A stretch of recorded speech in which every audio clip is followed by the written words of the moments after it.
My son's girlfriend called me. They decided they didn't want me at their wedding.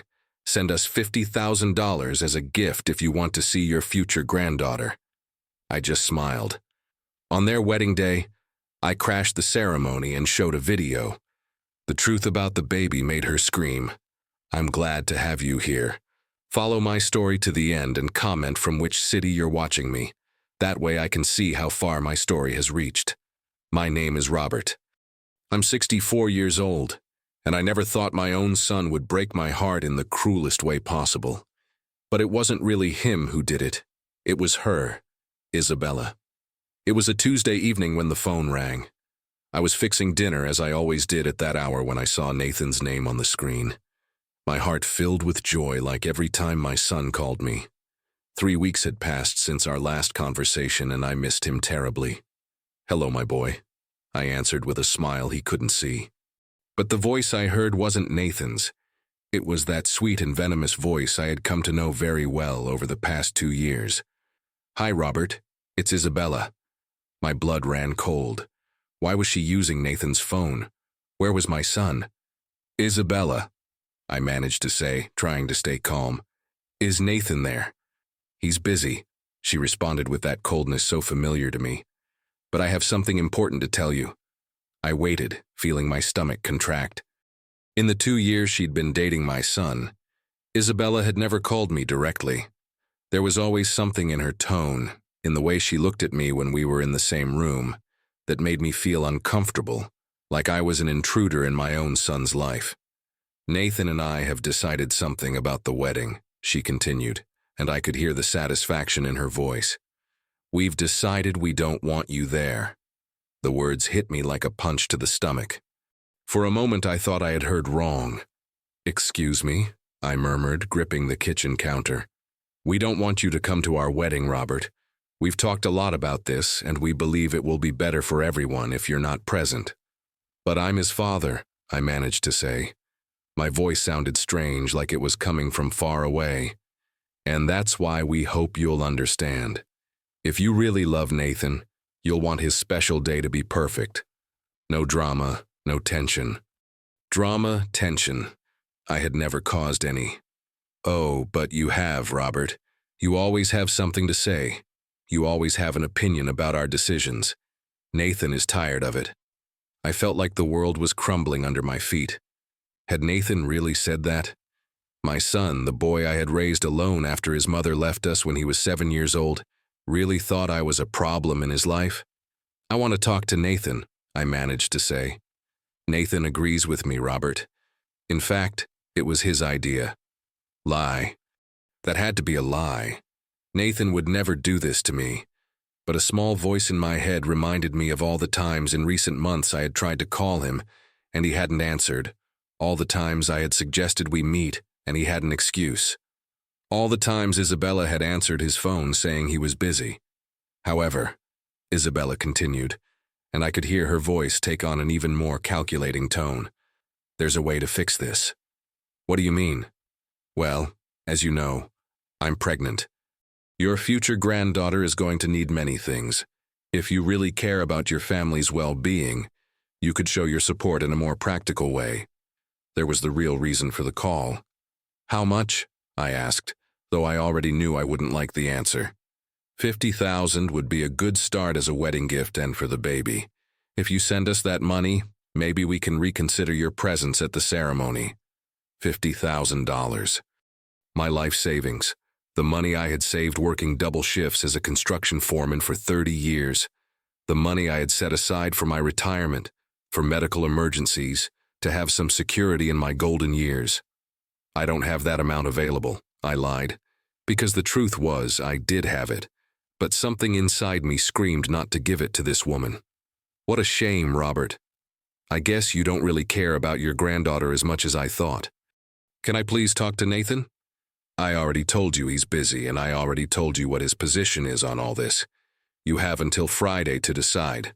The money or never see your granddaughter." And she hung up. I stood there in my kitchen holding the phone while tears began to roll down my cheeks. The silence of the house felt suffocating.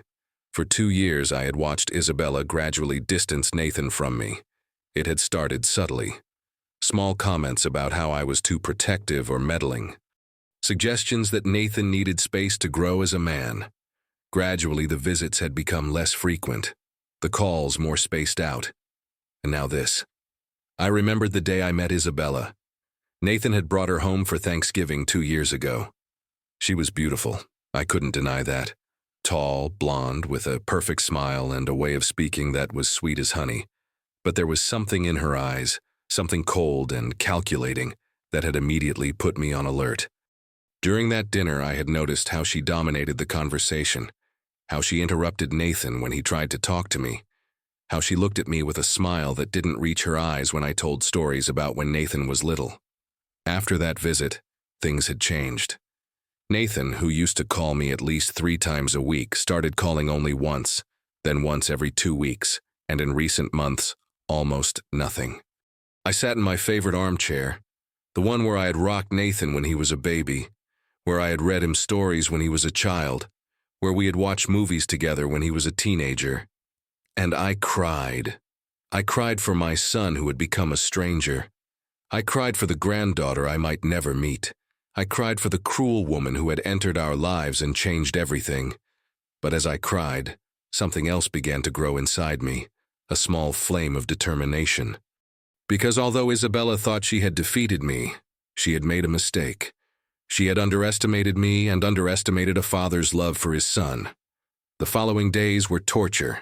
I couldn't concentrate on anything. I had stopped eating, barely slept. The only person I had told about the call was my brother James, and when I did, I saw in his eyes the same indignation I felt.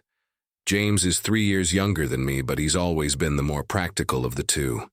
While I stayed in our hometown working as a construction foreman at the local company, he moved to the city and became a successful hospital administrator. Now he was retired, but he was still that man who wasn't easily fooled. "That girl is playing with you, Robert," James told me when we met for lunch on Thursday. "And what worries me most is that Nathan hasn't spoken to you directly. Maybe he really thinks I'm a hindrance in his life," I murmured, absently stirring my salad without taking a bite. "Please, that boy adored you. Remember how he cried when you had to work double shifts and left him with me? Remember how he always said he wanted to be an engineer to build things for people like you, built for your clients?" It was true. Nathan had been the center of my world since he was born. His mother, Sarah, had left us when Nathan was 7, telling me she couldn't handle the responsibility of a family anymore. Since then, it had been just Nathan and me against the world. We had been more than father and son. We had been best friends, confidants, life companions. "James, do you think it's possible that I did something to push Nathan away without realizing it?" My brother took my hand across the table. "Robert, you sacrificed everything for that boy. You worked double shifts to pay for his college. You sold Dad's truck to give him the down payment for his apartment. The only thing you did wrong was love him too much. Then why is he allowing her to treat me like this? Because that woman has him manipulated. And there's something else that bothers me about all this." "What?" James leaned forward, lowering his voice. "All the times you've told me about their visits, about phone conversations. Something doesn't add up with her pregnancy." "What do you mean?" "Well, according to you, she announced she was pregnant in January, right?" "Yes, at the New Year's dinner. And now we're in April. That would be about 4 months pregnant." "Yes, more or less. But the last time you saw her 2 weeks ago at the grocery store, you said it barely showed." It was true. I had run into Nathan and Isabella at the grocery store 2 weeks ago, and it had been one of those awkward and forced conversations. Nathan had barely looked me in the eye, and Isabella had maintained that fake smile the whole time. But when I looked at her belly, I barely noticed a small curve. Nothing dramatic. "Maybe some women don't show as much," I said. But my voice sounded doubtful even to myself. "Robert, you've been around construction sites for 30 years. You've seen pregnant workers, pregnant wives of co-workers. At 4 months, especially in a first pregnancy, it should be more noticeable." He was right. When Sarah was pregnant with Nathan, at 4 months she already had a considerable belly. And in all my years around families, I had seen that most first-time mothers showed more at that stage of pregnancy. "Also," James continued, Doesn't it seem strange to you that she hasn't invited you to any medical appointments, any ultrasounds? Most pregnant women, especially first-timers, want to show ultrasound photos to everyone. It was true. Isabella hadn't shared any ultrasound photos, hadn't mentioned medical appointment dates, hadn't talked about pregnancy symptoms. In fact, every time I asked about how she felt, she quickly changed the subject. And another thing, James added. When you saw her 2 weeks ago, was she eating anything special, avoiding any foods? Pregnant women usually have very specific cravings or aversions at 4 months. I thought about that encounter at the grocery store. Isabella had been eating sushi from the prepared food section and drinking coffee. No responsible pregnant woman would do that, especially in the first trimester that extends to the 4th month. James, what are you suggesting? I'm not suggesting anything yet. I'm just saying there are things that don't add up, and considering this woman is asking you for $50,000 for the baby, I think it's worth investigating a little. Investigate how? My brother smiled, and for the first time in days I saw a glimmer of hope. Well, it turns out I have a friend who works at the medical clinic where Nathan said Isabella was being treated. Sandra worked with me for years before she moved there. I'm going to ask her some casual questions. Wouldn't that violate medical privacy? I'm not going to ask her to look at files, just to confirm if she's really seen that woman around there. Sandra works at reception. She sees all the patients. That afternoon, while James made his inquiries, I stayed home trying to process everything. My mind filled with memories from recent months, looking for signs I might have overlooked. I remembered Nathan's birthday party in February. Isabella had insisted it be at an expensive restaurant and had ordered wine. When I asked if she should be drinking, she had said an occasional glass didn't hurt, which had seemed strange coming from someone supposedly pregnant. I also remembered that in March, when I had gone to visit them at their apartment, Isabella had been moving heavy furniture without any precaution. When I offered help, saying she shouldn't be making physical efforts in her condition, she had said her doctor told her exercise was good for her. And then there was the money issue. Since Isabella had entered Nathan's life, he had started asking me for small loans, $500 here, $1,000 there, always with the promise he'd pay me back, but he never had. And now this demand for $50,000. My phone rang, interrupting my thoughts. It was James. Robert, I need you to come to my house now. Sandra just called me and we need to talk. What happened? Not over the phone, just come. As I drove to James's house, I felt like I was on an emotional roller coaster. Part of me hoped it would be good news, that maybe there was a simple explanation for all my doubts. But another part of me, the part that had developed good instincts after years of dealing with workers and their families, told me I was about to discover something that would change everything. I arrived at James's house with my heart beating so loud I could hear it in my ears.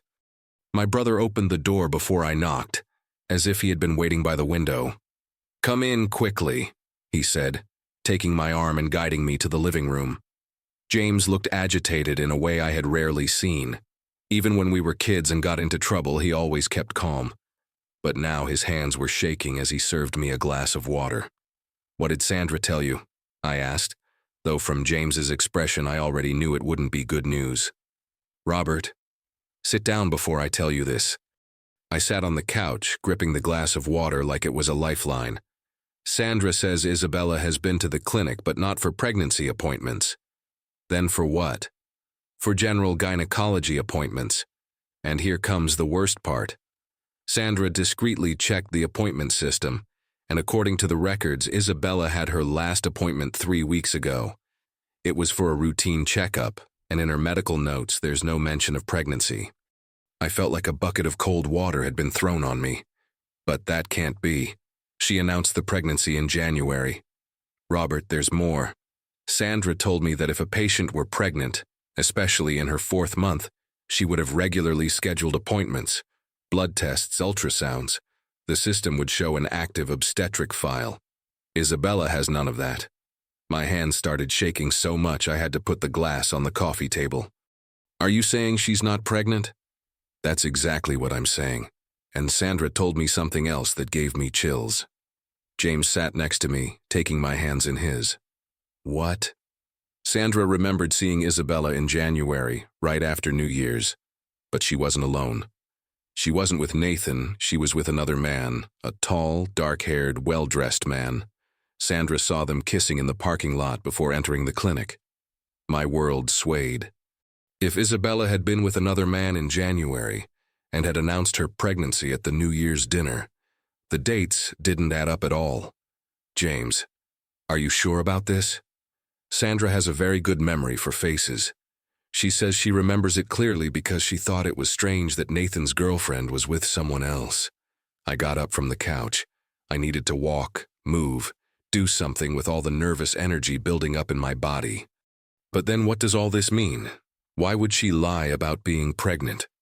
Think about it, Robert. What has happened since she announced the pregnancy? I began to remember. After the announcement in January, Nathan had started working overtime. He had mentioned he needed to save money for the baby. He had started asking me for loans more frequently. And Isabella had started talking about the wedding, about financial needs, about future expenses. She's been using the supposed pregnancy to manipulate Nathan financially, I murmured, feeling the realization hit me like a wave. And not just Nathan. She's asking you for $50,000 too. How much do you think she's asked other family members? I hadn't thought about that. Isabella's parents had died in an accident years ago, but she had uncles and cousins. Had she told them the same story? Had she asked them for money too? James, we have to tell Nathan. Robert, do you think he'll believe you? That woman has him completely manipulated. He'll think you're making things up because you're jealous or resentful. He was right. In the mental state Nathan seemed to be in, he'd probably think I was trying to sabotage his relationship out of spite. Then what do we do? James was thoughtful for a moment. Then he looked at me with that determined expression I knew well. We need more evidence. Evidence he can't deny. What kind of evidence? Sandra told me something else. That man she saw Isabella with in January, she thinks she's seen him around the clinic on other occasions. She says he seems to be a regular patient of Dr. Martinez, who's a fertility specialist. My mind began to connect the dots. Do you think that man? I think that man could be the real father of the baby, if there really is a baby. But you just said she's not pregnant based on what Sandra could see in the clinic system where she's supposedly being treated. But what if she's being treated somewhere else? What if the baby isn't Nathan's? The room started spinning. For months I had felt something wasn't right with Isabella, but I had never imagined it could be something this complex and cruel. James, what are we going to do? Sandra says Dr. Martinez has consultations on Wednesday afternoons, and coincidentally next Wednesday is when Sandra works a double shift at reception. If Isabella shows up there, Sandra will be able to find out more details. And if she doesn't show up, then we'll have to find another way. But Robert, something tells me this woman is being treated somewhere with someone, and there are many things she's not saying. That night I couldn't sleep. My mind wouldn't stop going over everything James had told me. Was it possible that Isabella was pregnant by another man and was trying to pass the baby off as Nathan's? Or was she really not pregnant, and it was all an elaborate scam? The next day, Friday, was the deadline Isabella had given me to send the $50,000. My phone rang early in the morning. Have you made your decision, Robert? Isabella's voice sounded impatient. I need more time, I managed to say. There's no more time.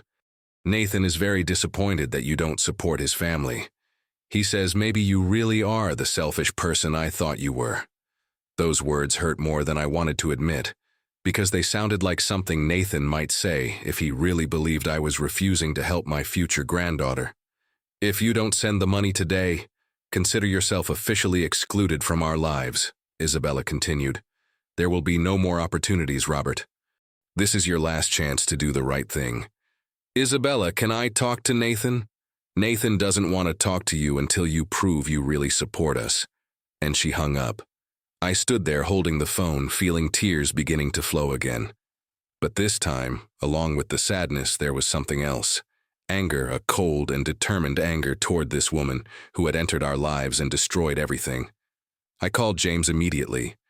I'm not going to send her the money, I told him, and we're going to find out the truth about that woman, whatever it costs. Sounds perfect to me, my brother replied, because Sandra just called me. Isabella has an appointment on Wednesday with Dr. Martinez, and this time we're going to be ready for her. The following week passed like a nightmare in slow motion. On Wednesday, James and Sandra confirmed our worst suspicions. Isabella had arrived at Dr. Martinez's clinic, but not alone. The same dark-haired man Sandra had seen in January was with her, and this time Sandra had been able to hear part of their conversation in the waiting room.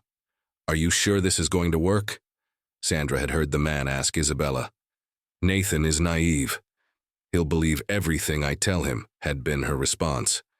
Sandra had also managed to see part of the medical file when they brought it to reception to file it. Isabella was pregnant, but according to the dates, the baby had been conceived in December, not October, as she had told Nathan.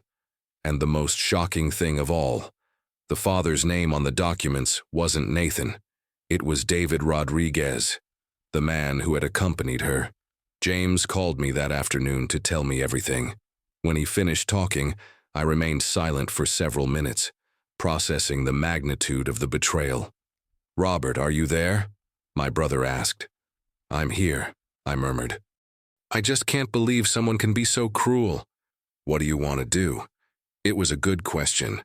Part of me wanted to call Nathan immediately and tell him everything, but James was right. He probably wouldn't believe me. Isabella had woven her web of lies very carefully, and Nathan was too blinded by her to see the truth. "The wedding is tomorrow," I said finally. "Yes." Sandra was able to get copies of the documents. She has photos of the most important pages and also has video of Isabella with David at the clinic. She recorded them discreetly with her phone. My brother had thought of everything.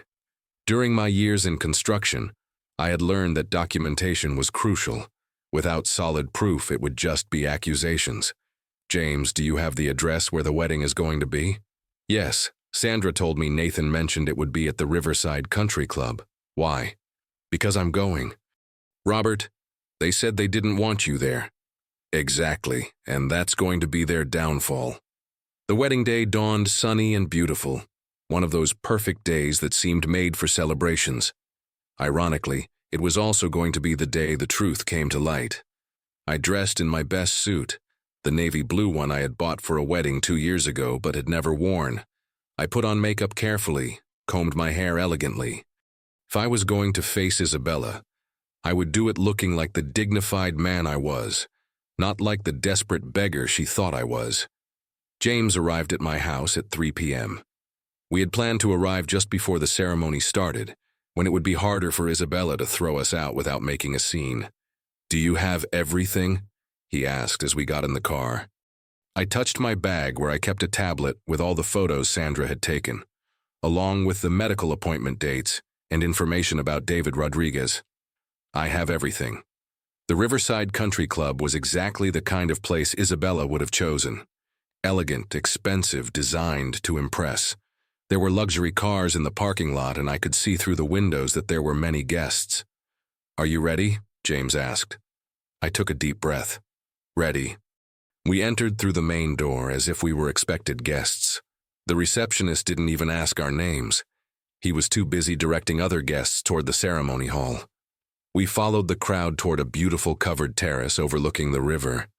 There were rows of white chairs decorated with flowers, and at the front, under an arch of roses, stood Nathan.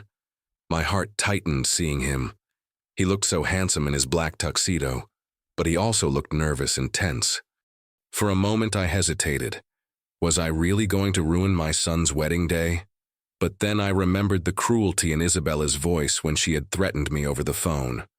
I remembered the months of manipulation, the lies, the way she had distanced Nathan from me, and I remembered that if I didn't do something now, Nathan would live the rest of his life raising another man's child, believing it was his. James and I found seats in the back where we would be less visible. The music began to play and the guests stood up. Isabella appeared at the entrance, radiant in her designer white dress.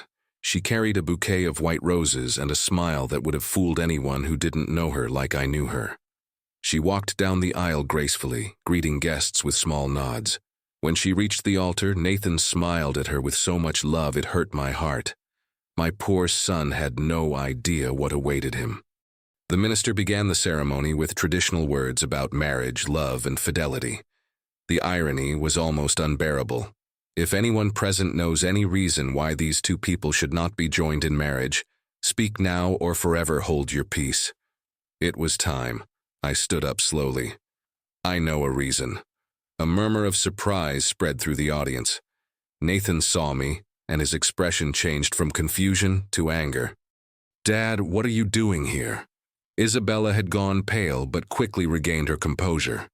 "Nathan, your father obviously can't accept that he's no longer the most important person in your life," she said in a sweet voice, but loud enough for everyone to hear.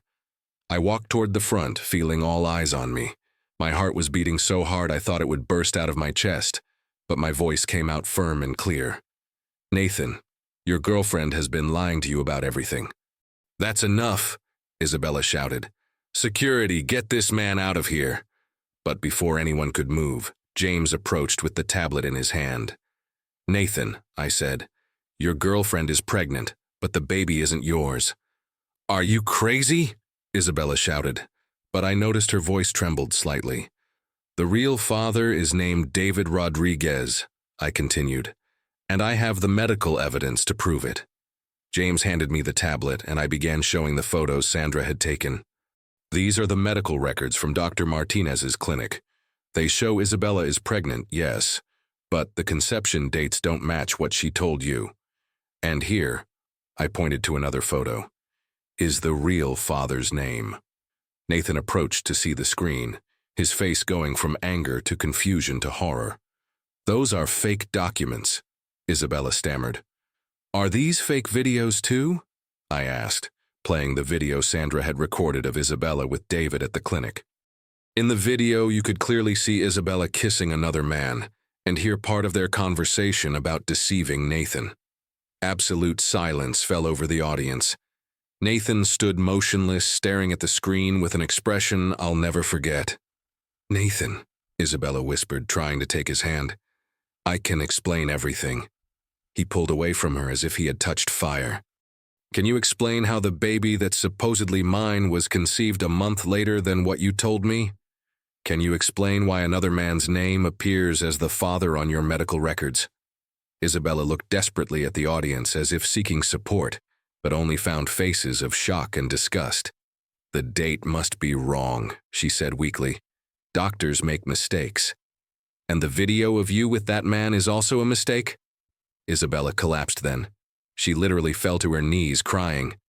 "You don't understand," she shouted at Nathan. "David left me when he found out about the pregnancy. I had no one else. You love me. You were going to take care of me and the baby. So you admit it's his?" Nathan asked in a dangerously low voice. Isabella didn't respond, just kept crying. Nathan slowly removed the wedding ring from his finger and dropped it to the ground. The small metallic sound was deafening in the silence of the terrace. "It's over," he said simply. Then he turned to me. "Dad, can you take me home?" The days following the canceled wedding were a whirlwind of emotions. Nathan had temporarily moved back to my house, something that hadn't happened since he was 20. Seeing him there in his old room reminded me so much of when he was a teenager that at times I forgot everything that had happened. But Nathan was no longer the cheerful boy I had raised. He was broken, betrayed in the deepest possible way. He barely spoke, barely ate. He spent hours sitting on the back porch looking at the garden where he had played as a child. Monday after the wedding, I received a call I didn't expect. It was the mother of one of Nathan's co-workers. "Mr. Thompson, this is Carmen Vasquez. My son Ricardo works with Nathan." "Hello, Carmen, how are you?"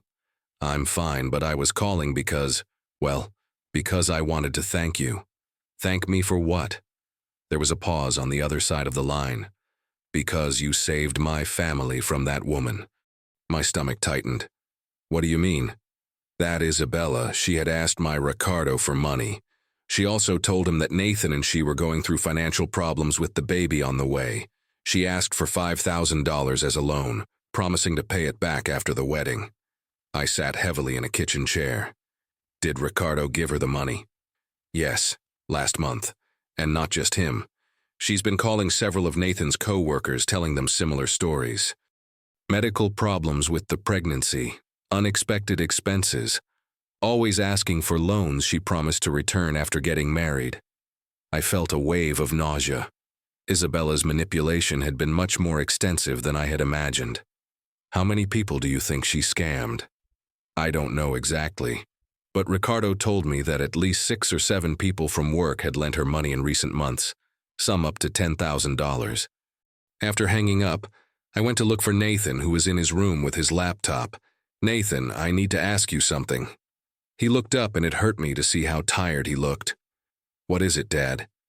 "Did you know Isabella had asked your co-workers for money?" The confusion on his face told me he had no idea. "What? Who?" I told him about Carmen's call and watched how the reality of the situation was settling in on him. "It can't be," he murmured. "I was giving her money regularly. Why would she need to borrow from others? How much money were you giving her?" Nathan ran his hands through his hair. "I don't know exactly. Maybe 2,000 or 3,000 a month for the past 6 months. She told me she needed things for the baby. Maternity clothes, special medical appointments that insurance didn't cover." I did quick mental calculations. Between what Nathan had given her, what she had asked me for, and what she had apparently scammed from his co-workers, Isabella had easily gathered more than $100,000 in recent months. "Nathan, I think you need to talk to a lawyer." That afternoon, Nathan called several of his co-workers. The story was always the same. Isabella had contacted each one separately, swearing them not to tell Nathan because he would feel embarrassed about needing help. She had given them emotional stories about medical complications, unexpected expenses, the need to give a good start to their family. Ricardo had lent $5,000. Ana, the administrative assistant, had given $3,000. Jorge from the accounting department had lent $8,000. The list went on and on. "What's going to happen now?" Nathan asked me that night while we had dinner. "I suppose your friends can report her for fraud if they want." "No, I mean, what's going to happen to me? How could I have been so blind?" I put down my fork and looked at him. My son, my child, looked so lost. "Nathan, that woman is an expert manipulator. She made you fall in love, gained your trust, and used that trust to control you. It wasn't your fault. But I should have seen the signs. I should have listened when you tried to warn me." "Did I try to warn you?" "Come on, Dad. I know you never liked her." It was true, but I also knew that if I had told him directly my suspicions at that time, he would have thought I was being a meddling and jealous father-in-law. "Nathan, all I wanted was for you to be happy. If you had really loved her, and she had made you happy, I would have learned to live with it. Really, really." That night we received another unexpected call. This time it was from Isabella's aunt, a woman named Rosa who lived on the other side of the state. "Can I speak to Nathan?" she asked in a trembling voice. Nathan took the phone and I could hear part of the conversation from the kitchen. "Nathan, this is Rosa, Isabella's aunt. I wanted to call you because I need to apologize." "Apologize for what?" "Because I knew something wasn't right with my niece, but I didn't say anything. I thought maybe she had changed, that maybe with you it would be different." "What do you mean you knew?" There was a long pause. "Nathan, Isabella did this before." I felt like I had been punched in the stomach. Nathan went pale. "What did she do before?" "She got pregnant by a married man in Colorado 3 years ago. He told her he was going to leave his wife for her, but when he found out she was pregnant, he refused. So Isabella started a relationship with another man, a young dentist, and tried to convince him the baby was his. What happened? The dentist realized the dates didn't add up and demanded a DNA test. When she refused, he ended the relationship. Isabella lost the baby in the 5th month. Nathan sat heavily in a chair. And then she moved here 2 years ago. I thought she had learned her lesson, that she had matured. That's why I didn't say anything when I found out she was going to marry you. But when I saw the news about what happened at the wedding, I knew I had to call you." "What news? Haven't you seen social media?" Nathan and I looked at each other. Neither of us had checked Facebook or Instagram since the wedding. No, Nathan said. The story has gone viral. Someone recorded video of what happened at the ceremony and uploaded it to the internet. Isabella is getting hundreds of negative comments. Her photo is everywhere. After Nathan hung up, we sat in silence for a long time. How is it possible I didn't realize she was a professional scammer? He asked finally. Because you're a good person, Nathan, and good people tend to see the good in others even when it's not there. I'm sorry for pushing you out of my life, Dad. I'm sorry for believing her lies about you. It doesn't matter anymore, I said, though of course it mattered. Those months of separation had been the most painful of my life. What matters is that now we know the truth. But even as I said those words, I knew this wasn't over yet. Isabella had lost Nathan, had lost the money she hoped to get from the wedding, and now was being publicly humiliated. A woman like that wouldn't give up easily. And I was right. That same night, around midnight, the calls began. First it was my phone, unknown number. When I answered, I heard Isabella's voice, but it sounded different, hysterical. "This is all your fault," she screamed. "You destroyed my life. Isabella, you destroyed your own life with your lies. Nathan loved me. We were going to be happy, but you couldn't stand it. Nathan deserved to know the truth about the baby that isn't his. It could have been his in his heart. It could have been his, but you ruined everything." And she hung up. 5 minutes later, Nathan's phone rang. It was her again. This time she wasn't screaming, she was crying, begging. "Nathan, please, just listen to me. We can fix this. I know I made mistakes, but I love you. I really love you." Nathan looked at me and I saw something in his eyes that scared me. Doubts. "Isabella," he said in a tired voice, "I can't talk to you now. Please, just give me 5 minutes, I can explain everything." "There's nothing to explain. You lied about the baby, you lied about the money, you probably lied about everything. I'm going to pay everyone back, I'll find a way." "The baby. Nathan, even if David is the biological father, you can be the real father. You can raise it, love it, be the man David never was." Nathan closed his eyes. "Isabella, stop, please. I'm pregnant and alone. I have no one else. You should have thought about that before lying to me for months." And he hung up, but the calls didn't stop. They continued all night. Isabella called every half hour, alternating between desperate pleas, veiled threats, and hysterical attacks. Finally, we had to disconnect both phones. The next day, Nathan made the decision to change his phone number and get a restraining order against Isabella. "Do you think it will work?" I asked him. "I don't know, Dad, but I have to try. This woman is obsessed and I'm scared of what she might do." I didn't know how prophetic that comment was. 6 months after the wedding that never was, my life had found a peace I hadn't felt in years. Nathan was still living with me, but by his own choice, not out of desperation. We had rebuilt our relationship in a more mature and honest way than ever before. Mornings had become something special. Nathan had developed the habit of waking up early to make coffee for both of us, and we would sit on the porch watching the sunrise while planning our days. It was a small ritual that constantly reminded me how lucky I was to have my son back in my life. "Have you heard anything more about her?" he asked me one October morning while stirring sugar into his coffee. I didn't need to ask who he was talking about. In the first months after the wedding, Isabella had been a constant, though not physical, presence in our lives. The calls had continued until we changed numbers. Then there had been letters, text messages from unknown numbers, even occasional appearances near Nathan's work or my house. "James told me she moved," I replied. "Apparently she went back to Colorado."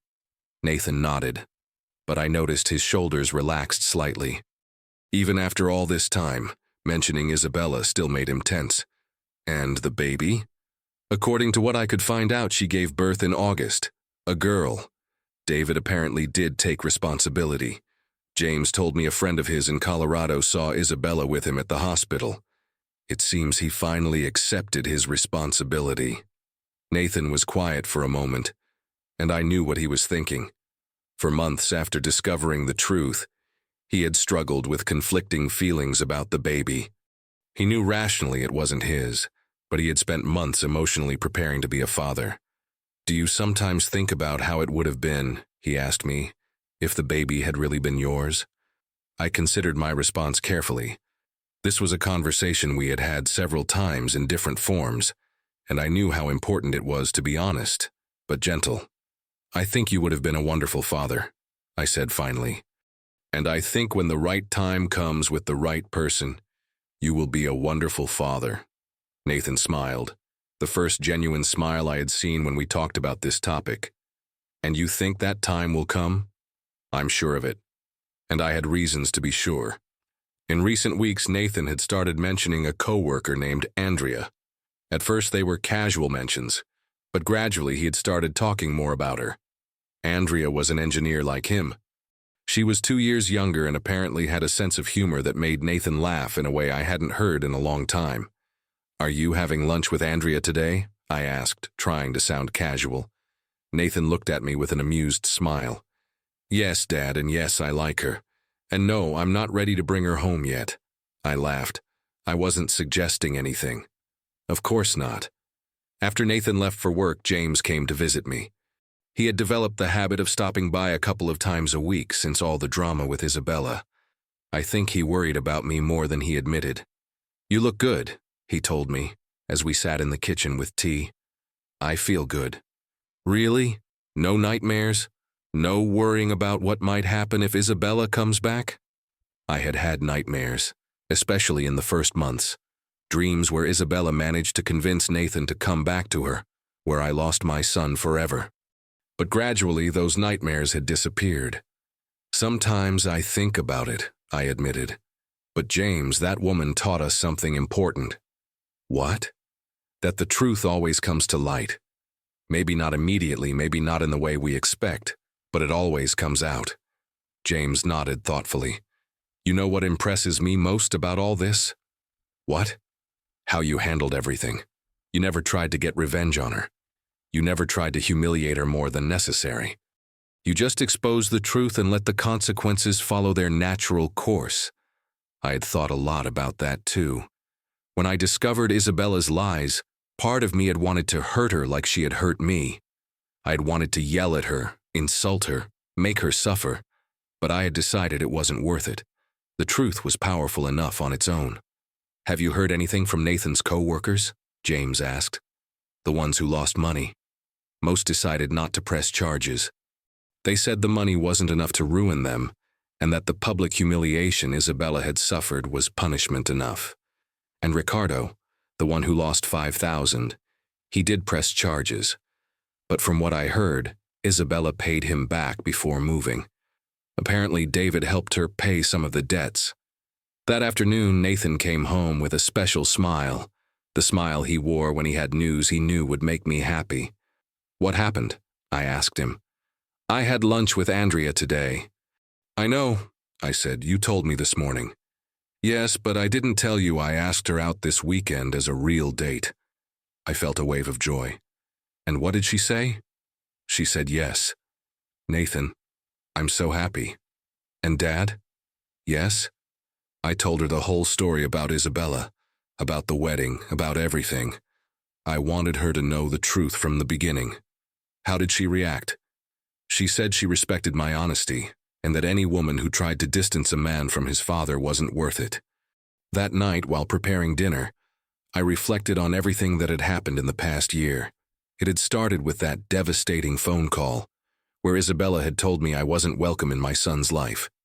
I had gone through months of pain, investigation, horrible discoveries, and finally the confrontation at the wedding. But now, as I listened to Nathan laughing in the living room while talking on the phone with Andrea, I realized it had all been worth it.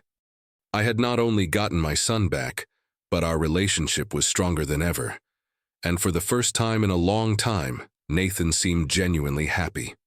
3 months later, in January, Nathan brought Andrea to dinner for the first time. She was exactly as I had imagined her, intelligent, funny, genuine.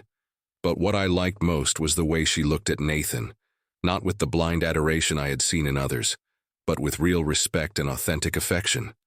And most importantly, she didn't try to monopolize his attention. When Nathan and I started talking about his childhood, she listened with real interest, asked appropriate questions, and even laughed genuinely when I told embarrassing stories about him. "She's very different from Isabella," Nathan whispered to me while Andrea helped wash the dishes. "Yes," I agreed. "She's a real woman." 6 months later, Nathan announced to me that he and Andrea had moved in together, and 6 months after that, he asked for my blessing to propose to her. "Are you sure?" I asked him, not because of doubts about Andrea, but because I wanted to make sure he was emotionally ready. "More sure than I've been about anything in my life," he replied. "Dad, Andrea makes me a better person, makes me want to be a better person, and never, not once, has she tried to distance me from you or make me feel guilty for loving you." Nathan and Andrea's wedding was everything the first wedding should have been. Small, intimate, full of real love. Andrea had insisted that I help plan it, and it had been a completely different experience. There were no impossible demands, no drama, no trying to impress anyone, just two people who genuinely loved each other, surrounded by people who loved them. When the minister asked if anyone had any objections, Andrea looked at me and winked. We all laughed, including Nathan. During the reception, Nathan asked me to dance with him. "Thank you, Dad," he told me as we swayed slowly. "For what?" "For saving me, for not giving up when I pushed you away, for loving me enough to risk me getting angry at you. You're my son, Nathan. I'll always fight for you." "I know, and now Andrea knows it too." As we danced, I looked around the room. James was at a table laughing with Nathan's friends from work, many of the same ones who had been scammed by Isabella. Andrea was dancing with her father, radiant with happiness. It was a scene of pure joy and peace. I never heard from Isabella directly again. Occasionally, James brought me second-hand or third-hand news. She had had more problems with David. Apparently, the relationship hadn't worked out after all. She had tried to contact Nathan one more time, but he had handled the situation with firmness and maturity, making it clear that that part of his life was closed forever. A year after Nathan and Andrea's wedding, they gave me the most wonderful news of all. They were going to be parents. This time there were no doubts, no drama, no lies, just pure joy. When I held my granddaughter Emma for the first time in my arms, I thought about all the road we had traveled to get to that moment. I thought about Isabella and the pain she had caused, but also about the lessons she had inadvertently taught us about real love versus manipulation, about the importance of honesty, about the value of fighting for true family. Emma grew up surrounded by authentic love, without lies, without manipulation. And when she was old enough, I would tell her about her grandfather, who had fought for his family, not for revenge, but for love. Sometimes when I'm sitting on the porch watching Emma play in the garden, where her father once played, I reflect on everything that happened. I don't regret anything I did. The truth had to come to light, and although it was painful, it freed us all. Isabella had tried to destroy my family with lies and manipulation.